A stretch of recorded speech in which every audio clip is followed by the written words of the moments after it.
YouTuber Harsha Sai పైన ఆరోపణలు వచ్చాయి. లైంగికంగా వాడుకొని డబ్బు కూడా తీసుకున్నాడు అని ఒక యువతి ఫిర్యాదు చేసింది. అంటే అమ్మాయిలు ఎలా ఉన్నారంటే సార్, రిలేషన్స్ బాగున్నప్పుడేమో మంచిగా ఉండి రిలేషన్స్ డిస్టర్బ్ అయిన తర్వాత చట్టాలు మాకు అనుకూలంగా ఉన్నాయి కదా అని చెప్పేసి కేసెస్ ఫైల్ చేయడము. నేను రియల్గానే నీకు నీ మీద లైంగిక దాడి జరిగినప్పుడు ఎందుకు కేసు ఫైల్ చేయలేదు? ఒకప్పుడు జరిగినప్పుడు ఇప్పుడు ఎందుకు కేసు ఫైల్ చేస్తున్నావు? అది తప్పు కదా. అంటే నీ కన్వీనియంట్గా నువ్వు ఎందుకు తీసుకుంటున్నావు? జానీ మాస్టర్ విషయంలో కూడా సార్ ఇదే జరిగింది. ఇప్పుడు వాళ్ళకి ఆల్రెడీ అతని ఫ్యామిలీ ఉంది, అతని ఫ్యామిలీ అతని వైఫ్, ఈ కోణాలు ఉన్నాయి. ఈవిడికి తెలీదా? ఇప్పుడు ఎవరైతే అప్పుడు ఫ్యామిలీ ఇవన్నీ ఈ విషయాలన్నీ తెలిసిన తర్వాత కూడా అప్పుడు కాంప్రమైజ్ అయ్యి ఇప్పుడు కాకపోవడానికి కారణం ఏంటి? అని ఇప్పుడు నేను ఒక పెద్ద సెలబ్రిటీ, ఇప్పుడు ఏది బ్లాక్ మెయిల్ చేసినా నాకు ఇస్తాడు అని ధైర్యమా? ఇప్పుడు వాళ్ళు కేసు పెట్టగానే స్టేషన్కి వచ్చి ఎక్స్ప్లెనేషన్ ఇస్తే కేసు కాకుండా ఉంటుంది. ఒక అమ్మాయి వచ్చేసి ఇతను నన్ను బలాత్కారం చేశారండి ఇలా అంటే గుట్టిగా ఎఫ్ఐఆర్ చేయరు కదా సార్. ఫస్ట్ తను పిలిపిస్తారు, తన ఎక్స్ప్లెనేషన్ తీసుకుంటారు. రియల్ గా తన ఎక్స్ప్లెనేషన్ లో గనక ఏదైనా మతలబ్ అనిపించినప్పుడు ఇన్స్పెక్టర్ డబ్బు కోసం చేస్తున్నారు అంటారు, చాలా పెద్ద స్టేట్మెంట్ అయిపోతుంది. ఫైనాన్షియల్ లో నాకు ఇవ్వట్లేదనే కదా యువతి బయటకు వచ్చి నా మీద ఈ విధంగా లైంగిక దాడి ఇలా ఇలా ఇలా ఇలా అని చెప్పేసి కంప్లీట్ కోణంలో కంప్లీట్ డిస్కషన్ ఫైనాన్షియల్ లో వచ్చింది కదా. ఇప్పుడు హర్ష సాయి చేస్తున్న సబ్జెక్ట్ కూడా క్లియర్గా ఇలానే కనిపిస్తుంది. మనం బెట్టింగ్ యాప్స్ నుంచి లేదా ఇంకెక్కడ సోషల్ మీడియా నుంచి ఆయన అమౌంట్ సంపాదించుకొని ఇక్కడ ఏదో మేము సోషల్ సర్వీస్ చేస్తున్నాం, అట్టి బండ్ల దగ్గర వాళ్ళ దగ్గర 50,000 లక్ష ఇవ్వడం వల్ల ఆయనలో ఒక క్రేజ్ అనేది పెరిగిపోయింది. తద్వారా నేను ఏదైనా చేయగలుగుతాను విర్రవిగాడు. 6 ఏళ్ల అమ్మాయి పైన పీటీ సార్ లైంగిక దాడికి పాల్గొంటారు. ఎందుకు ఇలాంటి మెంటల్ స్టేటస్ ఎందుకు ఉంటుంది సార్? దురదృష్టం ఏంటంటే ఇవన్నీ ఎడ్యుకేషన్ రంగంలో జరగడం చాలా దురదృష్టకరమైన విషయం. ఫీమేల్ కుక్క సిగ్నల్ ఇచ్చేంత వరకు కూడా మేల్ కుక్క ఫీమేల్ కుక్క దగ్గరికి వెళ్ళదు సార్. అది సంస్కృతి సార్, కుక్కల సంస్కృతి. అంతకంటే హీనం అయిపోయినాం సార్ మనుషులము. చిన్నపిల్లలపై అత్యాచారాలు ఏంటి సార్? ముసలాల వాళ్ళపై అత్యాచారాలు ఏంటి సార్? ఒక అత్యాచారం చేసి మీరు జడ్జి ముందు కూర్చోబెడితే జడ్జి ఏం అడుగుతారు తెలుసా? వీడు ఏ సిచ్యువేషన్లో అత్యాచారం చేశాడని అడుగుతారు. ఆ టైంలో లిక్కర్ తీసుకున్నాడా, లేదా ఆ టైంలో వీని మెంటల్ హెల్త్ ఏమైనా డిస్టర్బ్ అయిందా అని అడుగుతారు. మెంటల్ హెల్త్ బాగాలేకనే కదా ఎర్రగడ్డ తీసుకెళ్ళి మనం సెట్ చేసి మనం బయటకు వద్దాం. ఇది సార్ మనకు రాజ్యాంగం చెప్తుంది. తీసుకెళ్లి ఎల్బీ స్టేడియంలో ఉరేయండి సార్. నెక్స్ట్ టైం ఎందుకు జరుగుతాయి ఇలాంటివన్నీ? ఎమ్మెల్యేతో రికమెండేషన్, ఎంపీతో రికమెండేషన్, మంత్రితో రికమెండేషన్, ముఖ్యమంత్రితో రికమెండేషన్, జడ్జిలకు కూడా రికమెండేషన్ కాల్స్ వెళ్తున్నాయి. ఇంకా శిక్ష ఎక్కడ పడుతుంది సార్? చంపినోనికి అడ్వకేట్, సచ్చినోనికి అడ్వకేట్. న్యాయం ఏడ జరుగుతుంది మీరు నాకు చెప్పండి. హాయ్, హలో, నమస్తే, వెల్కమ్ టు ఐ డ్రీమ్. నేను జర్నలిస్ట్ పాషా. మనం చూస్తూనే ఉన్నాం యూట్యూబర్ స్టార్లు అలాగే కొంతమంది సెలబ్రిటీల మీద అత్యాచార ఆరోపణలను రావడం జరుగుతుంది. అలాగే కొన్ని చోట్ల కామారెడ్డి ఇప్పుడు రీసెంట్గా జరిగిన ఇష్యూ, ఆ చిన్నపిల్లలపైన లైంగిక దాడులు అత్యాచారాలు జరుగుతున్న నేపథ్యంలో ఈ విషయాల గురించి డిస్కస్ చేయడానికి ఈరోజు మనతో పాటు ఉన్నారు శివరాం గారు, ప్రముఖ పొలిటికల్ అనలిస్ట్ అలాగే పర్సనాలిటీ డెవలప్మెంట్ కోచ్. ఆయనతో మాట్లాడి ఈ విషయాల గురించి మరింత డిస్కస్ చేద్దాం. నమస్తే సార్. హలో అండి, ఎలా ఉన్నారు సార్? ఫైన్ అండి. సార్, మీరు చూస్తూనే ఉన్నారనుకుంటా రీసెంట్ టైమ్స్లో యూట్యూబర్ హర్ష సాయి పైన ఆరోపణలు వచ్చాయి. ఓకే, లైంగికంగా వాడుకొని డబ్బు కూడా తీసుకున్నాడు అని ఒక యువతి ఫిర్యాదు చేసింది. ఓకే. హర్ష సాయి గురించి గతంలో సోషల్ మీడియాలో మంచి హైప్ అనుకోండి, లేకపోతే ఫాలోయింగ్ అనుకోండి, క్రేజ్ అనుకోండి, చాలా ఉంది. సో ఆ క్రేజ్, ఆ హైప్ వచ్చిన తర్వాత ఇలాంటి విషయాల్లో అతను ఇది కావడం అనేది, దీన్ని ఎలా తీసుకుంటారు మీరు, ఎలా చూస్తారు దీన్ని? సార్, ఇప్పుడు ఇక్కడ యూట్యూబర్ స్టార్ కానివ్వండి లేదా సెలబ్రిటీ కానివ్వండి, ఎవరైనా పర్వాలేదు, ఏదైనా తప్పు చేశారంటే చట్టం దృష్టిలో అందరు సమానమే, శిక్ష అనుభవించాల్సిందే. అయితే ఇక్కడ విషయం ఏంటంటే సార్, రిలేషన్స్ బాగున్నప్పుడు మాత్రం రాని కేసెస్, అప్పుడు బయటికి రాని అమ్మాయిలు ఇప్పుడు ఎందుకు వస్తున్నారు? ఇప్పుడు జానీ మాస్టర్ విషయంలో కానీ హర్ష సాయి విషయంలో కానీ చూడండి సార్. ఇప్పుడు హర్ష సాయి సబ్జెక్ట్ తీసుకుంటే యూట్యూబ్లో తను పెద్ద స్టారు, ఎక్కడికి వెళ్ళినా డబ్బులు పంచడం అందరు చూశారు. ఈ డబ్బులు ఎక్కడి నుంచి వస్తున్నాయి? ఆ కోణం కూడా ఆలోచించాలి. అంటే ఇప్పుడు బెట్టింగ్ యాప్స్ని తను ప్రమోట్ చేస్తున్నారు. సరే, ఇప్పుడు బెట్టింగ్ యాప్స్ ఏ కమ్యూనిటీలో చూసుకున్నా కూడా బెట్టింగ్ యాప్స్ని ప్రమోట్ చేయడం అనేది తప్పు, నేరం అది. ఇప్పుడు తన వర్షన్ ఏంటి? ఇప్పుడు చూడండి సార్, ఇప్పుడు విరాట్ కోహ్లీ ప్రమోట్ చేస్తున్నారు కదా, నేను కూడా చేయొచ్చు కదా, తన కంపారిజన్. ఇప్పుడు నేను మిమ్మల్ని అడుగుతున్నాను సార్, పోన్ వీడియోస్ చూడడం తప్ప రైటా అంటే 100% తప్పే. బట్ గూగుల్ ఓపెన్ చేస్తే పోన్ వీడియోస్ ఓపెన్ అవుతున్నాయి కదా, కాబట్టి నేను చూస్తానంటే అది నీ అవివేకం. నేనేమంటాను సార్, బెట్టింగ్ యాప్స్ నుంచి నువ్వు ప్రమోట్ చేసి జనాలని తప్పుడు దోవలో పట్టించి ఆ డబ్బులతోని నువ్వు ఇక్కడ డొనేట్ చేసి నువ్వు ఫేమ్ తెచ్చుకొని ఈ విధంగా చేయడం అనేది 100% తప్పు. అయితే ఇక్కడ ఏదైతే కేసు ఫైల్ అయ్యి ఆయన ఇప్పుడు పరారీలో ఉన్నారో ఆ విషయాన్ని కనుక తీసుకుంటే సార్, రిలేషన్స్ పంచుకున్నప్పుడేమో కేసు ఫైల్ అవ్వలేదు. వీళ్ళిద్దరి మధ్యలో ఎప్పుడైతే డిస్టర్బెన్స్ వచ్చిందో, లైంగిక దాడి అని చెప్పేసి అవని చెప్పేసి కేసు ఫైల్ చేశారు. సో ఇప్పుడు ఇందరు పరారీలో ఉన్నారు. సరే అతను వచ్చి ఏం స్టేట్మెంట్ ఇస్తాడు అనేది ఓకే. సరే అతని స్టేట్మెంట్లో లేదా జడ్జి కన్విన్స్ అయ్యి ఇది కరెక్టే అన్నప్పుడు అమ్మాయి మీద డిఫమేషన్ కేసు వేయవచ్చు తిను. ఎందుకంటే సార్ బ్లాక్మెయిల్ చేస్తున్నారు. అంటే అమ్మాయిలు ఎలా ఉన్నారంటే సార్, రిలేషన్స్ బాగున్నప్పుడేమో మంచిగా ఉండి రిలేషన్స్ డిస్టర్బ్ అయిన తర్వాత చట్టాలు మాకు అనుకూలంగా ఉన్నాయి కదా అని చెప్పేసి కేసెస్ ఫైల్ చేయడము, దాన్ని బ్లాక్మెయిల్ కోణంలో చూడడం అనేది 100% తప్పు అని చెప్తున్నాను సార్. నేను రియల్గానే నీ మీద లైంగిక దాడి జరిగినప్పుడు ఎందుకు కేసు ఫైల్ చేయలేదు, ఒకప్పుడు జరిగినప్పుడు ఇప్పుడు ఎందుకు కేసు ఫైల్ చేస్తున్నావు, అది తప్పు కదా. అంటే నీ కన్వీనియంట్గా నువ్వు ఎందుకు తీసుకుంటున్నావు? వాడు తప్పు చేస్తే ఇమీడియట్గా నీకు తప్పు అనిపిస్తే నువ్వు ఇమీడియట్గా వచ్చి నువ్వు కేసు ఫైల్ చేయాల్సింది. అక్కడ నువ్వు సిగ్నల్ ఇచ్చి ఇప్పుడు నువ్వు కేసు ఫైల్ చేయడం అనేది 100% తప్పు. అంటే అప్పుడు అతని నుంచి బెదిరింపులు రావచ్చు, లేకపోతే వేరే ఏది కారణాల వల్ల తను చంపుతాడని బెదిరించవచ్చు. అమ్మాయికి అప్పుడు ధైర్యం లేకపోవచ్చు, ఇప్పుడు ధైర్యం వచ్చి కేసు వేసింది. అందులో తప్పు ఎక్కడ ఉంది సార్? నేనేమంటానండి సార్, అప్పుడు లేని ధైర్యము ఇప్పుడు ఎలా వచ్చింది రావచ్చు. నేనేమంటాను సార్, అప్పుడు కూడా ఇదే జరగవచ్చు కదా. నేనేమంటున్నాను ఇప్పుడు కూడా అది జరగవచ్చు కదా. అది ఇక్కడ సబ్జెక్ట్ ఏంటంటే సార్, రియల్గా ఇప్పుడు హర్ష సాయి వచ్చి ప్రెస్ మీట్ పెట్టి ఆయన ఏం చెప్తాడు అనేదే ఇప్పుడు ఇక్కడ criteria. But whatever it may B, బంతి ఎంత ఎత్తుగా ఎగురితే అంత తొందరగా కింద పడుతుంది అన్నట్టు ఇప్పుడు ఈ యూట్యూబర్ హర్ష సాయి కానీ లేదా జానీ మాస్టర్ ఇష్యూ కానీ వీళ్ళందరూ ఎవరైతే వీళ్ళిద్దరు ఉన్నారో ఇప్పుడు కమ్మింగ్ ఎవరైతే స్టార్స్ ఉన్నారో యూట్యూబ్ స్టార్స్ కానీ సెలబ్రిటీస్ కానీ వాళ్ళందరికీ ఈ ఇష్యూ అనేది చెంపపెట్టు. అంటే అమ్మాయిల విషయంలో జాగ్రత్తగా ఉండాలి, అమ్మాయిని ఎక్కడ కూడా మనం మిస్యూజ్ చేయొద్దు. అంటే మనం ఏదో ఫ్లోటింగ్ చేసి అమ్మాయిని లైంగికంగా వాడుకొని వదిలేయడం, అంటే ఈ కోణంలో నుంచి అట్లీస్ట్ చాలా మంది బయటపడతారు. ఎందుకు ఇప్పుడు బాగానే ఉంటుంది, రేపు ఎక్కడైనా డిస్టర్బ్ అయితే నా మీద కూడా కేసు పడుతుంది అనే భయం అయితే ఇప్పుడు చాలా మందిలో వచ్చింది కదా. అంటే ఇప్పుడు చట్టము కొన్ని విషయాలలో వీళ్ళకైతే ఓకే జానీ మాస్టర్కి ఇలా జరిగింది కాబట్టి హర్ష సాయికి రేపు నాకు జరగదని గ్యారంటీ ఏంటి అనే ఇష్యూలు అయితే ఒక కోణంలోకి అయితే వీళ్ళు వచ్చారు కదా. అంటే ఒక ముట్టకాయలు అయితే పడ్డాయి కదా. కాబట్టి నేనేమంటానంటే సార్, హర్ష సాయి చేసింది 100% తప్పే, అలా రెండు డౌటే లేదు. ఆయనని శిక్షించాల్సిందే, ఎంత పెద్ద స్టార్ అయినా పర్లేదు. జానీ మాస్టర్ విషయంలో కూడా సార్ ఇదే జరిగింది. ఆయనను ఎప్పుడో ప్రీవియస్లో అంటే మైనర్గా ఉన్నప్పుడు చేసి ఇప్పుడు నన్ను పెళ్లి చేసుకో విషయంలో ఇవన్నీ ఏదైతే జరుగుతున్నాయో ఇప్పుడు చూడండి సార్, ఇప్పుడు వాళ్ళు ఆల్రెడీ అతని ఫ్యామిలీ ఉంది, అతని ఫ్యామిలీ అతని వైఫ్, ఈ కోణాలు ఉన్నాయి.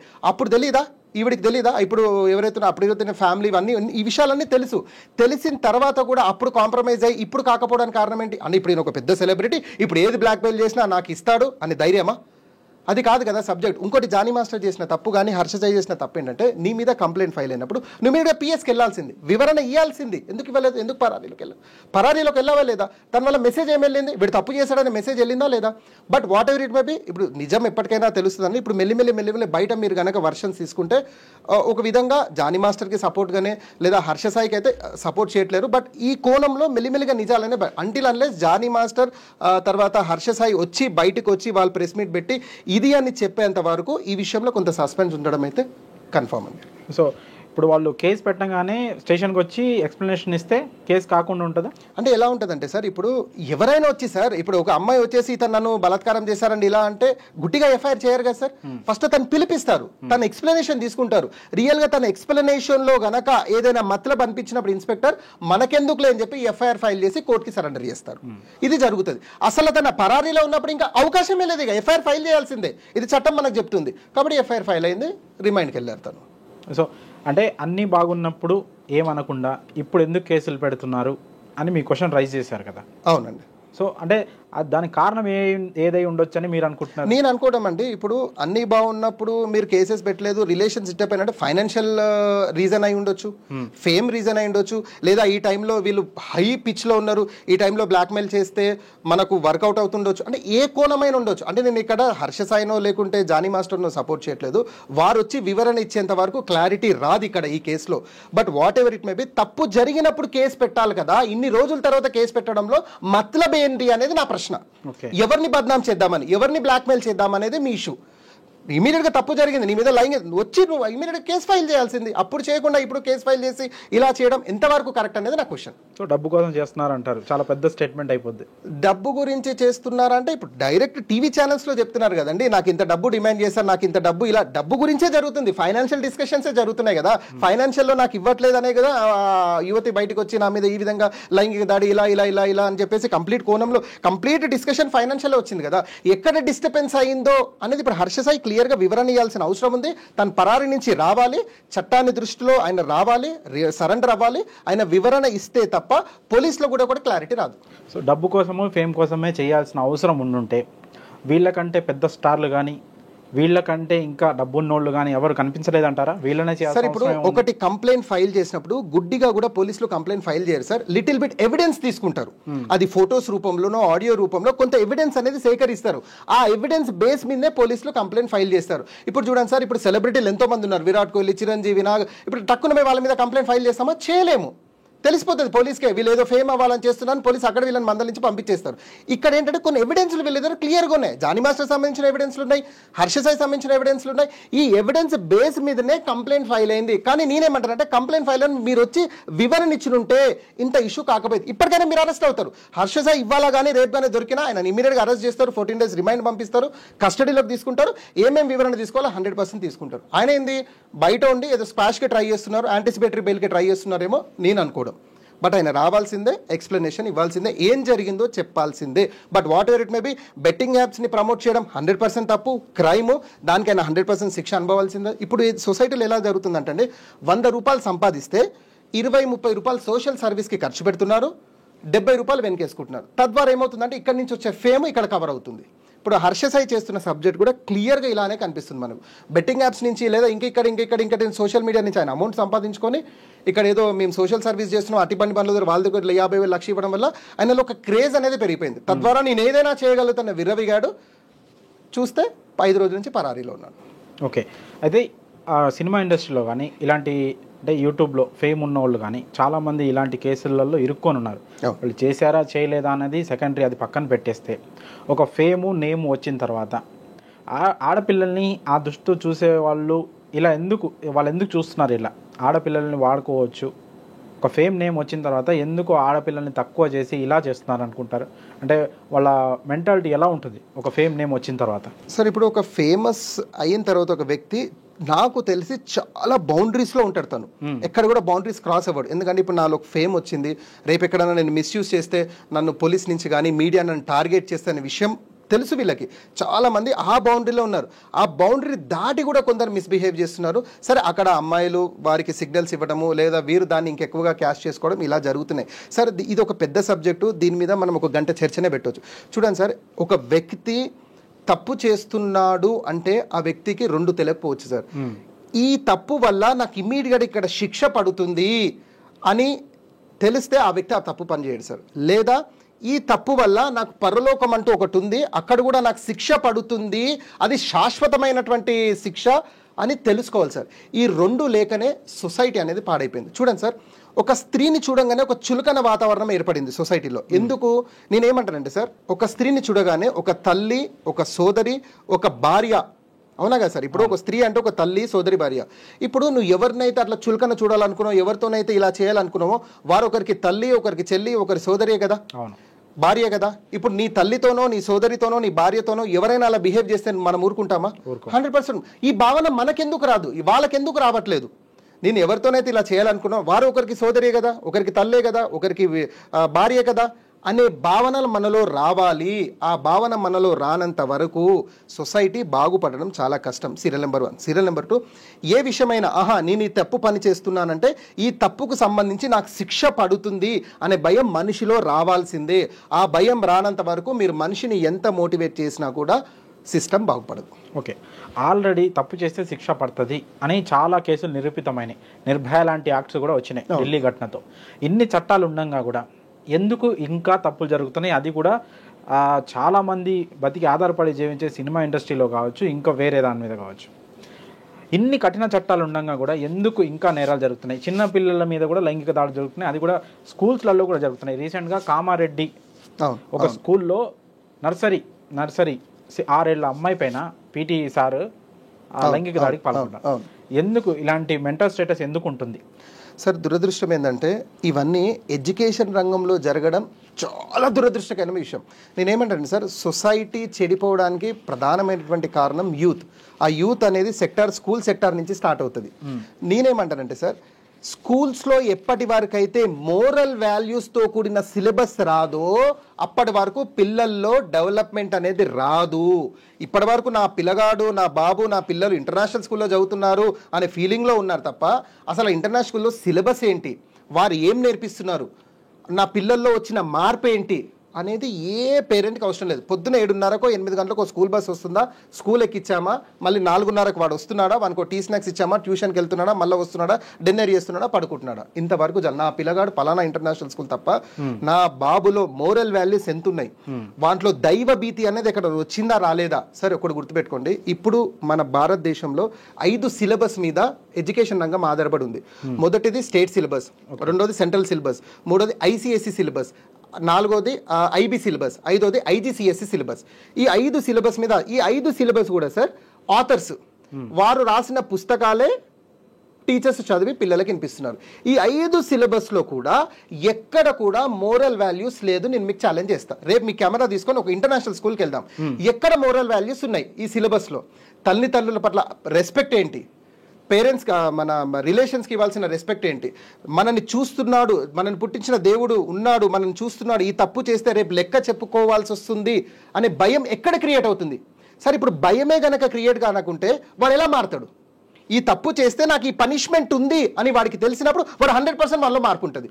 మోరల్ వాల్యూస్, మిగతా ఎథిక్స్ ఇవన్నీ ఓకే సార్, కానీ దేవుడు ఉన్నాడు, మనల్ని శిక్షిస్తాడు తప్పు చేస్తే అని ఇలాంటివి స్కూల్లో నేర్పిస్తే అది ఎంతవరకు కరెక్ట్? సార్ మీకు ఒక విషయం చెప్తున్నా, ఐ డ్రీమ్స్ నుంచి నేను డిమాండ్ చేస్తున్న ప్రతి ఒక్క స్కూల్ యాజమానానికి, మీరు ఒకవేళ హిందూ స్కూల్ గనక మీరు మెయింటైన్ చేస్తే మీరు ఫస్ట్ లాంగ్వేజ్ సంస్కృతం పెట్టాల్సిందే నేను డిమాండ్ చేస్తున్నా.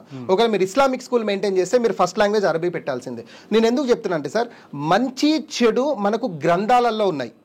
మీరు ఆ గ్రంథాలలో ఉన్న విషయాలు పిల్లలకు గనక చెప్పకుంటే పిల్లల్లో మార్పు ఎలా వస్తుంది సార్? మీకు మొక్కగా ఉన్నప్పుడే దాన్ని సరిదిద్దకుంటే అది వృక్షమైన తర్వాత సెట్ అవుతుందా సార్? నువ్వు పిల్లలలో ఉన్నప్పుడే వారికి, ఇప్పుడు హిందూస్ అనుకోండి సార్, మీరు వేదాలు గీత వారికి పరిచయం చేయండి, అందులో ఏముందో వారికి చెప్పండి సార్. ఉదాహరణకు భగవద్గీతలో 16వ అధ్యాయంలో 23వ వాక్యం 24వ వాక్యం కనుక మీరు పరిశీలిస్తే కృష్ణుల వారు అర్జునుల వారికి చెప్తున్నారు, ఏమని చెప్తున్నారు? నువ్వు ఏదైనా పని చేయాలన్నప్పుడు నీకు శాస్త్రము ప్రమాణికం అని చెప్తున్నారు.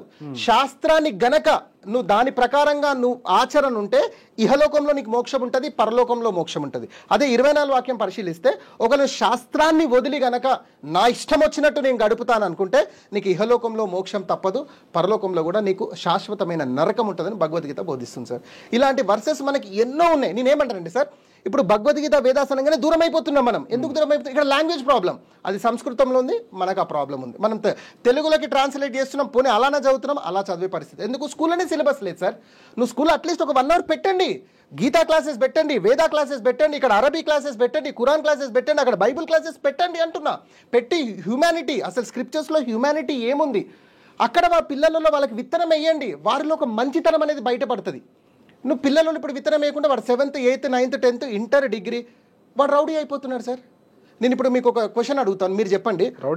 సైంటిస్టులు, పోలీసులు, డాక్టర్లు, లాయర్లు కూడా అవుతారు కదా, రైట్? ఎంతమంది డాక్టర్లు, ఎంతమంది సైంటిస్టులు చెర్లపల్లి జైల్లో, చెంచల్గూడ జైల్లో ఉన్నారో మనం చూద్దాం.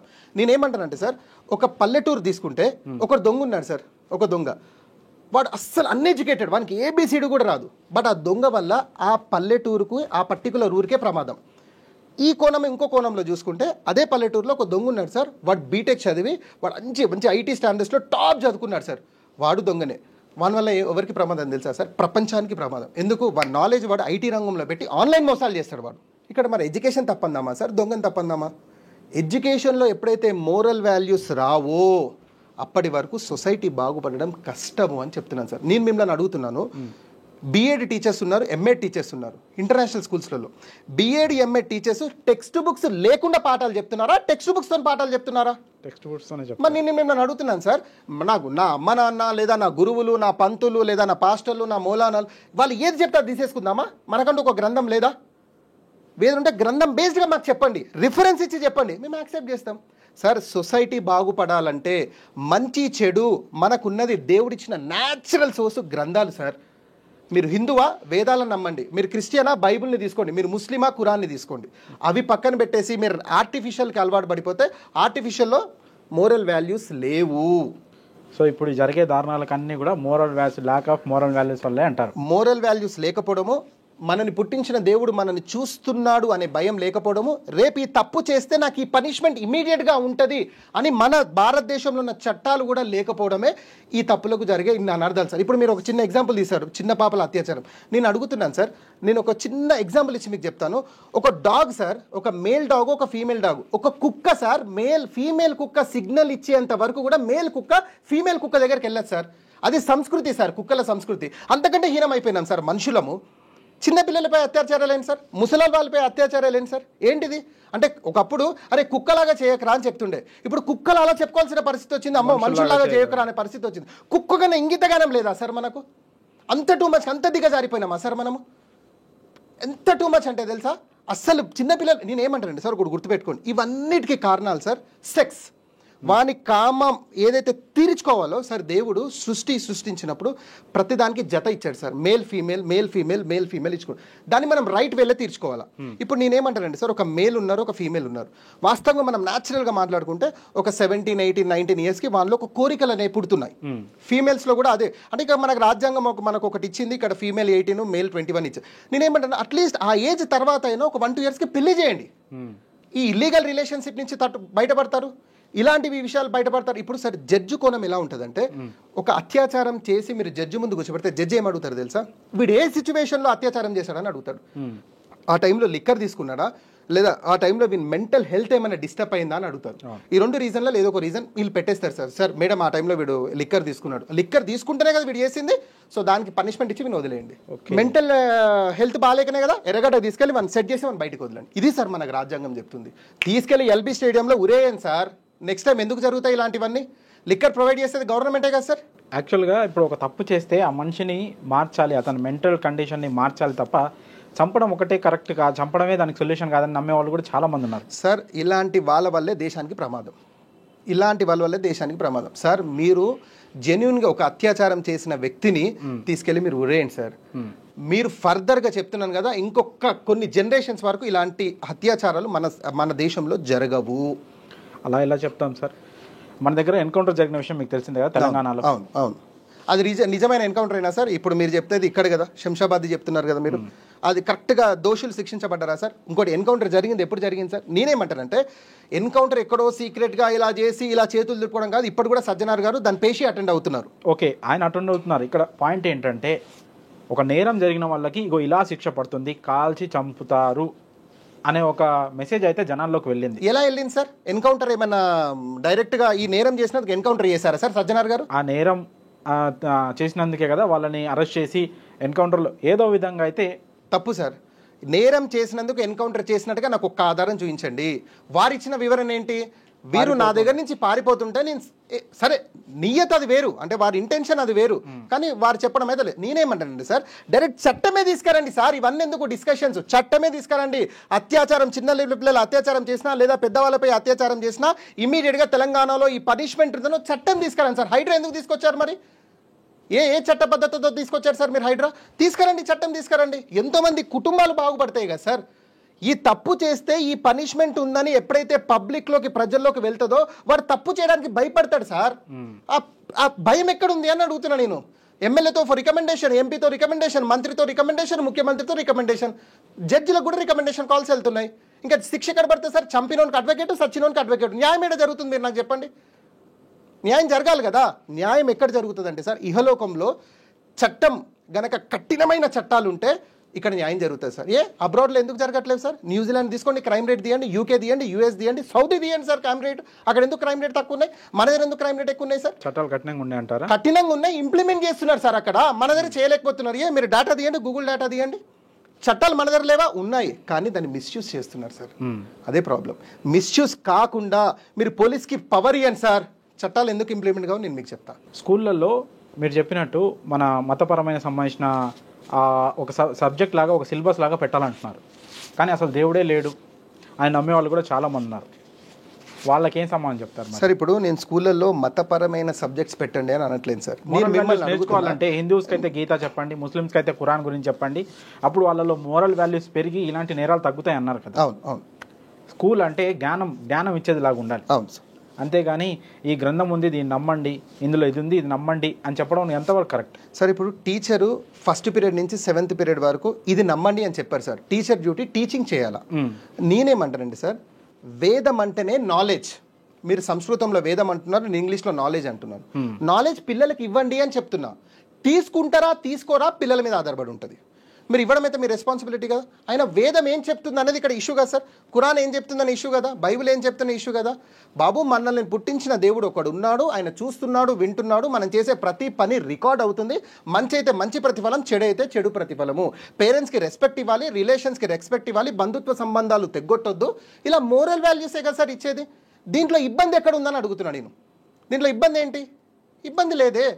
కానీ ఇక్కడ మత ప్రచారం అని ఎందుకు వస్తుంది? అసలు మతం అంటేనే మీనింగ్ ఏంటి సార్?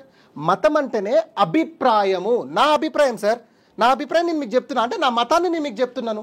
సంస్కృతంలో ట్రాన్స్లేట్ చేస్తే మతం సార్, నేను తెలుగులో ట్రాన్స్లేట్ చేస్తే అభిప్రాయము. నా అభిప్రాయాన్ని మీకు చెప్తున్నాను. ఇక్కడ మతపరమైన డిస్కషన్స్ సార్. నేను మిమ్మల్ని అడుగుతున్నాను, ఒక హిందూకి ఇప్పుడు నాకున్నాను సార్, నాకు వేదాలు భగవద్గీత టీచింగ్ చేస్తే నాకున్న ఇబ్బంది ఏంటి అని అడుగుతున్నా.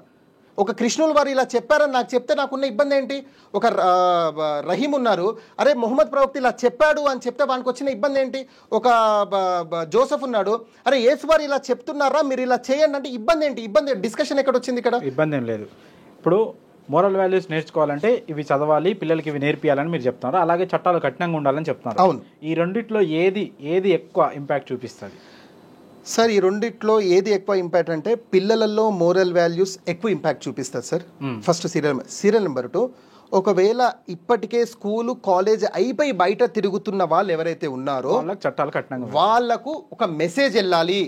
తెలంగాణ రాష్ట్రంలో లేదా ఆంధ్ర రాష్ట్రంలో లేదా భారతదేశంలో దొంగతనం చేసిందని ప్రూవ్ అయితే ఇమీడియట్గా ఈ శిక్ష, అత్యాచారం చేసిందని ప్రూవ్ అయితే ఇమీడియట్గా ఈ శిక్ష. ఓకే, అది పెద్దవాళ్ళకి స్కూల్లో ఉన్నంత వరకు ఇవి చెప్పాలంటారు.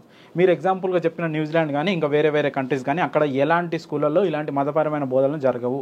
మోరల్ వాల్యూస్ గురించి ఏ గ్రంథాలని కూడా ఐడియలైజ్ చేసి చెప్పరు.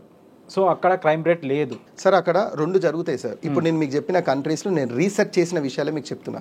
అక్కడ నేను చెప్పిన దాంట్లో మాక్సిమం క్రిస్టియానిటీ స్కూల్స్ ఎక్కువ ఉంటాయి సార్. అక్కడ బైబిల్ టీచింగ్స్ జరుగుతాయి. సీరియల్ నెంబర్ 1 స్కూల్లో 100% ఉన్నాయి సార్. సీరియల్ నెంబర్ 2 అక్కడ చట్టాలు కఠినమైన ఉన్నాయి. అయితే అక్కడ ఏముంటాయండి సార్, పిల్లలకైనా వేరే వాళ్ళకైనా చట్టాలు ఉన్నాయని బేసిక్ నాలెడ్జ్ సార్. సార్ ఇప్పుడు ఈ టిష్యూ నేను తూడ్చుకొని ఇక్కడ వేయొద్దు అనేది నా మనస్సాక్షి తెలుసు సార్, తెలుసు. అయినా నేను ఏం చేస్తున్నా, అక్కడ వేసి వెళ్తున్నా. నన్ను చూసి ఇంకోటి వేస్తున్నాడు, వాడిని చూసి ఇంకోటి వేస్తున్నాడు. అదే నేను వేయకుండా తీసుకెళ్లి డస్ట్బిన్లో వేస్తే సార్, మిగతా వాడు వేయడు కదా, అక్కడ క్లీన్గా ఉందని వేయడు కదా. భారతదేశంలో ఈ సిస్టమ్ పాడైపోయింది సార్. ఓకే, ఇదే సిస్టమ్ న్యూజిలాండ్లో పర్ఫెక్ట్ ఉంది, ఇదే సిస్టమ్ ఇంగ్లాండ్లో పర్ఫెక్ట్ ఉంది, ఇదే సిస్టమ్ యూకేలో పర్ఫెక్ట్ ఉంది, సౌదీలో పర్ఫెక్ట్. భారతదేశంలో ఎందుకు లేదు సార్? లేవా చట్టాలు? లేవా ప్రభుత్వాలు? లేవా? ఎందుకు ఇంప్లిమెంట్ చేయలేకపోతున్నారు? మీరు ఒక విషయం చెప్తే ఆశ్చర్యపోతారు. ఇప్పుడు మనం స్టార్ట్ చేసింది ఎక్కడి నుంచి అంటే ఫేమ్ వచ్చిన తర్వాత ఇట్లా జరుగుతున్నాయి. మీరు చెప్పారు ఆడపిల్లలు అప్పుడు అంటే వాళ్ళ రిలేషన్ అనేది మంచిగా ఉన్నప్పుడు వేయకుండా కేసు, నన్ను అప్పుడు అత్యాచారం చేశాడని ఇప్పుడు 5 ఏళ్ల తర్వాత కేసు వేస్తున్నారని చెప్తున్నారు. ఓకే, ఎక్కడో ఒక మూలన కొంతమంది, అందరని చెప్పకూడదు మనం, కొంతమంది వాళ్ళకి చట్టాలు అనుకూలంగా ఉన్నాయని మిస్యూజ్ చేస్తున్నారు అని అనుకోవచ్చా సార్? 100% 100లో 10% అనుకోవచ్చు సార్, తప్పేం లేదు. ఎందుకంటే నాకు పర్సనల్గా ఇన్స్పెక్టర్లు చెప్పిన మాటనే మీకు చెప్తున్నాను.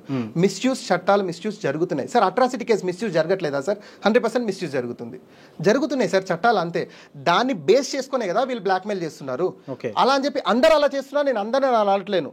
జెన్యూన్గా కొందరు కొట్లాడే వాళ్ళు ఉన్నారు, కష్టపడే వాళ్ళు ఉన్నారు. నాకు న్యాయం జరగాలి సార్, 100% న్యాయం జరగాల్సిందే.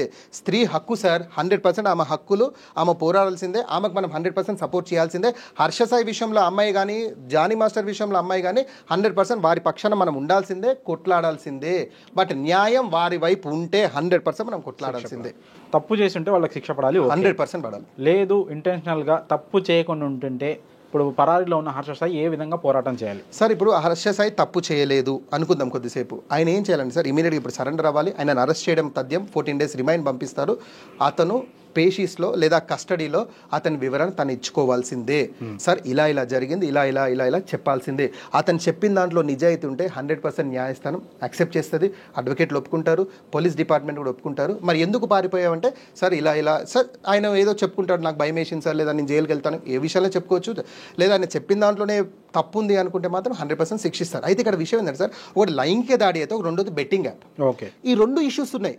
ఇప్పుడు ఇది ఆయన నుంచి బయటపడ్డా, ఇక్కడ నుంచి బయటపడే పరిస్థితి నిందితుడు లేడు, దీనిలో ఆయన శిక్షించాల్సిందే. ఆ బెట్టింగ్ మ్యాట్ని ప్రమోట్ చేయడం వల్ల ఎంతో మంది నష్టపోయారు.